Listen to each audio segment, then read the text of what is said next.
Ronaldo is 41, he's just played his 6th World Cup, and his body fat is still sitting around 7%. So I did what any powerlifter would do. I went and picked apart every bit of his training I could find, and what I found was honestly not what I expected. Before we get into the training, let's just appreciate what we're actually looking at here, because the numbers are insane. Ronaldo is 41 years old. The average professional footballer sits around 10% body fat. Ronaldo is at 7%. His muscle mass is 50% of his total body weight. The average footballer is at 45%. This isn't just impressive for a footballer. These numbers are impressive full stop. Now here's where it gets interesting for us, because when you look at how he trains to get those numbers, it's completely different from anything we do in powerlifting. And understanding why tells you a lot about what sport-specific training actually looks like at an elite level.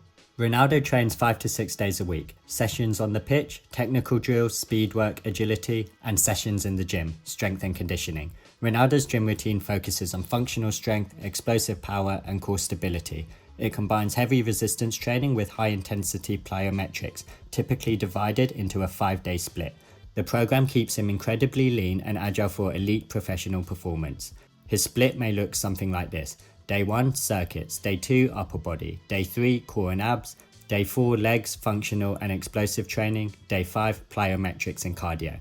Now, if you're a powerlifter, you're thinking, okay, that's not crazy. But here's what is crazy. He's doing this at 41, with a full professional match schedule, and he's doing it consistently, year round, for 2 decades. The volume here isn't about chasing PRs, it's about staying ready. And that's a fundamentally different goal than what powerlifters train for.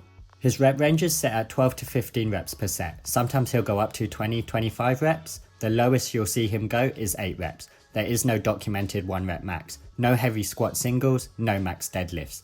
He's probably squatting somewhere around 100 to 100 kg for those rep ranges. A footballer doesn't need to squat 300 kg. They need to explode off the ground 50 times in 90 minutes and still run at full speed in minute 88. That 12 to 15 rep range builds muscular endurance and fatigue resistance. It keeps his weight down for power to weight ratio and keeps him healthy because heavy singles week after week will break anyone's body down. Ronaldo's training is designed for a completely different physical output, not a 1 rep max, and that distinction matters. But here's the part I think powerlifters need to pay attention to, because this is the part where most of us are falling short. Ronaldo's recovery is more impressive to me than the training itself. Ice baths after every high load session, cryotherapy chambers, massages. And then there's his sleep. Ronaldo doesn't sleep in one 8-hour block. He sleeps in 5 or 6 90-minute naps throughout the day, every nap timed to a full sleep cycle. Ronaldo has worked with a sleep coach that has designed this specifically to maximize recovery hormones.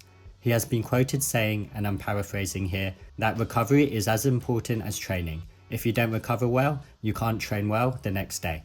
Now be honest, how seriously are most of us taking our recovery? I speak for myself. I've left gains on the table because I treated sleep and recovery as an afterthought. Ronaldo hasn't got here by accident. He's got here because he treats recovery like a training session. So here's my take, as someone who lives in the world of max strength. Ronaldo's training is not what builds a world record squat. It's not what you run if you're trying to get a bench press PR. But it is what keeps an elite athlete functional, lean, explosive, and competing at the highest level. And honestly, there are 2 things I like to take from his program. 1. Explosive accessory work. Not replacing your main lifts, but adding plyometrics and speed work into your training.